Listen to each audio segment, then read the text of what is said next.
What if I told you there's something that you can take today that would optimize your cognitive functions, like memory, focus, and also give you a mood boost that would last for around 3 hours?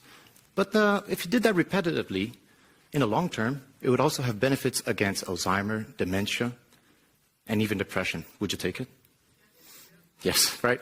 So I'm here to talk to you about the positive effects that physical exercise have in your brain. I call it neurofitness because it sounds quite cool, but you will understand why this makes sense in a bit. So first I'd like to talk to you about how did I find out, oh sorry, we still have those glitches going on, how I found that out. Not like that. Oh, okay, not like that too. Well, there is definitely something wrong with the, sorry guys, with the clicker, just a second. Okay, this is just, okay, let's just pretend these are spoilers. There's like, okay, all right, let's go. So just imagine a student that's 10 years old, and he has already, in his short lifetime, he's already studied in 5 different schools and lived in 3 different countries. So that student is now struggling academically, he has a low focus, and his ability to actually focus for more than 10 minutes was already a big deal, very difficult. His confidence was low as well, and he was not really learning. So his grades were really low, and he was also self-labeling as a failure, academically speaking. Until a PE teacher saw him always hiding in the corner, and that PE teacher said, you know, I'm going to invest in this student. And he pulled him aside, taught him some drills, started teaching him some of the motor skills that he really saw that needed. The student really needed to develop. Also taught him some fundamental skills so that he could reach the level that is needed to be included in a game.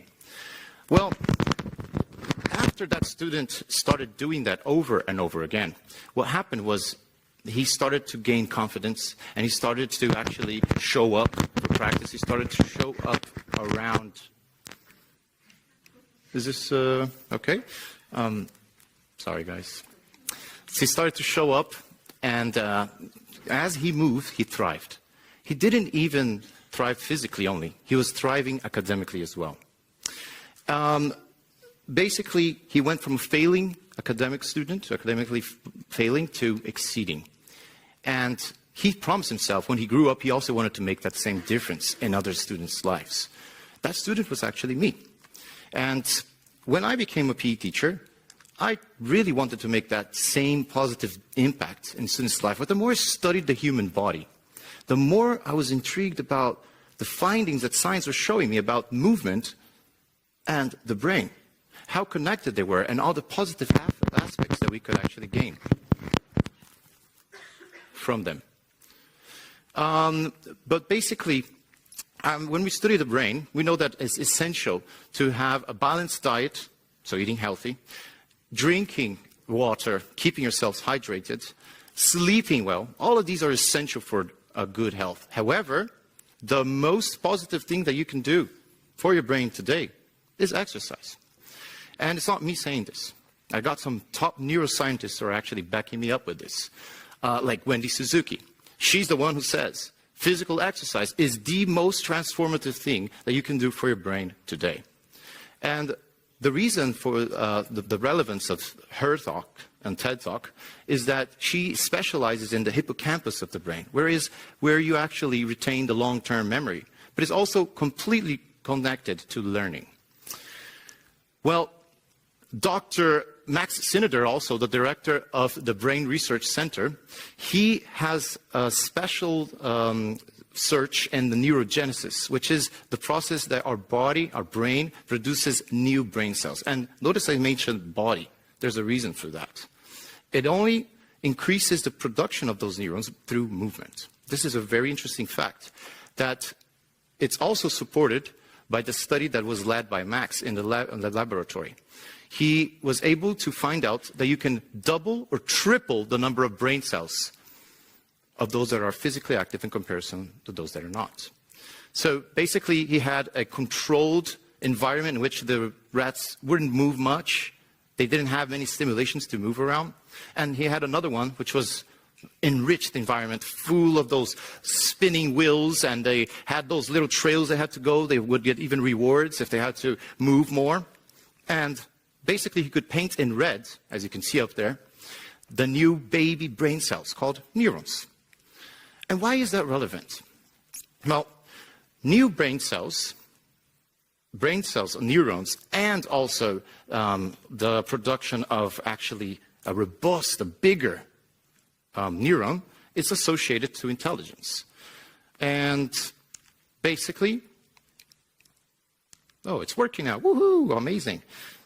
As a teacher, we always have to explain why that happens and how, so the students can understand.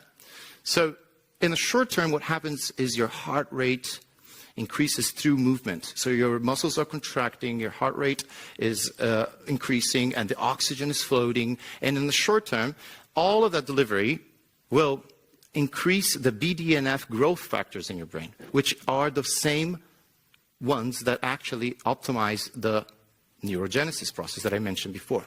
Not only that, but you will have the neurotransmitters that are important and essential, like the endorphins, dopamine, serotonin, all of them optimizing your focus, your mood, and your well-being. And that lasts for around 3 hours, like I mentioned in the beginning. Now, what happens when you do that over and over and over again, in a long term, it changes the anatomy of your brain.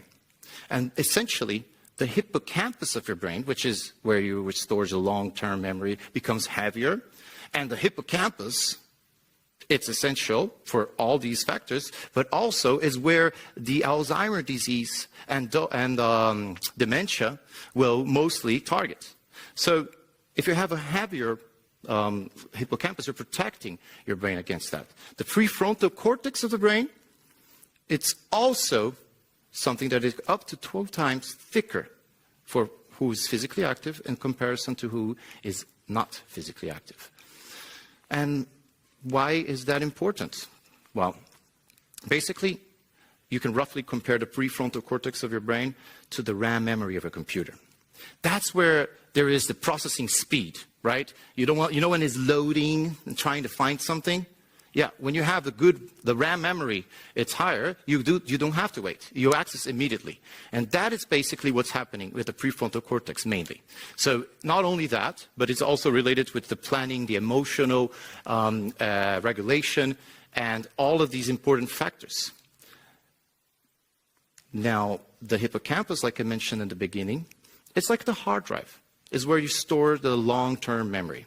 And this is essential for learning.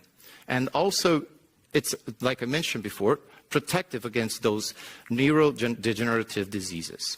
Something that is essential to know and to understand is that we PE teachers, we do this. We do that. We optimize all of your brains. But you are the ones who need to use that storage to actually put relevant information. So, of course, you still need to strengthen, you still need to work hard, you still need to put in the work. But it's going to be easier. It just will be easier if you weren't able to actually have the same stimulation with the PE class. Now, you can also have a different analogy and look at the brain as a tree. If you look at the neuron, it's pretty similar to a tree. And it has the axons and the dendrites, and they connect to each other, and it's almost like they're communicating to each other. And every movement that you make nurtures this growth. Gaining from roots to branches and the connectivity sparkling around and optimizing all the access to information, the speed of thought, the memory consolidation, and also the well-being. All of these are stimulated via movements. Now, if you want to imagine an individual that is physically active and compare the brain, you can look at this brain that I'm showing you at the picture right now. And then picture the Tree of Souls from Avatar. Do you guys remember Avatar? So imagine that, Tree of Souls. So this is what's happening in your brain when you're moving. It's all sparkling and shining and connecting, and you are 100% going and just thriving. And this is why physical activity is so important. You want your brain to be sparkling, connecting like that. Well, the next question, when I say this, some people that are maybe not as physically active, and maybe they don't have time, they come to me, Mr. JP, this is amazing information, I love it. But what is the minimum requirement that I need to actually, how much is the minimum amount of exercise that I need to put in order to see some of these benefits? Good news are, you don't need to become a triathlete. You don't need to become a marathon runner. You can actually see some of the benefits following, if you're not physically active yet, following 3 simple steps.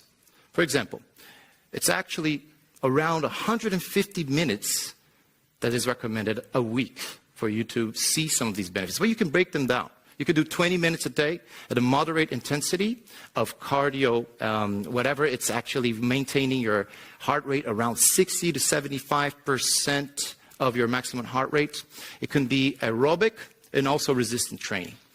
Now, also something that benefits is like when you are coming here from the train station and you look at your watch, and you can come walking faster. If you walk a little bit faster and you're accelerating your heart rate, and you're in a way that you're changing the way you are speaking and breathing, but not losing the breath.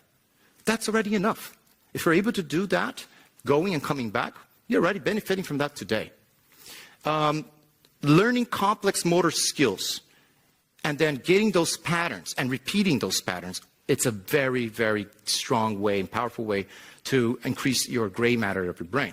Now, the reason of this is because you are using your body to repeat the same movement over again. And that is one of the main factors for the gray matter in your brain. The dendrites again, connectivity, all of that is happening more and more. And, well, basically, I want to invite you guys to do a call for action. Because basically when you are physically active and you train your brain, you also change your life. You're able to move, you're able to see, you're able to feel better. And when you do better, you treat others around you better. You also treat yourself better. So, if you want to make of the world a better place, you got to start with yourselves. And doing that 20-minute, it's a must if you want to improve your well-being and your wellness. Now, if you want to change the world, you got to start with yourself. It's not a difficult task, as I showed you before, but it's got to come from you. And let's see if you guys really got it. Let's see, because we had those glitches and those problems before, so I'm not sure. Let's see.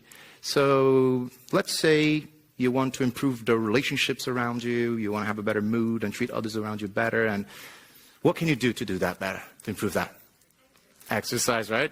And what about if you want to do better in school? You want to get better grades, and you want to maybe, I don't know, in the university also, you want to do better academically. What can you do? Exercise. What if you want to get a promotion at your work, you want to show up at work 100% ready to go? What can you do? Exercise. So if you want to change the world, what can you do? Exercise. Let's go. Thank you very much.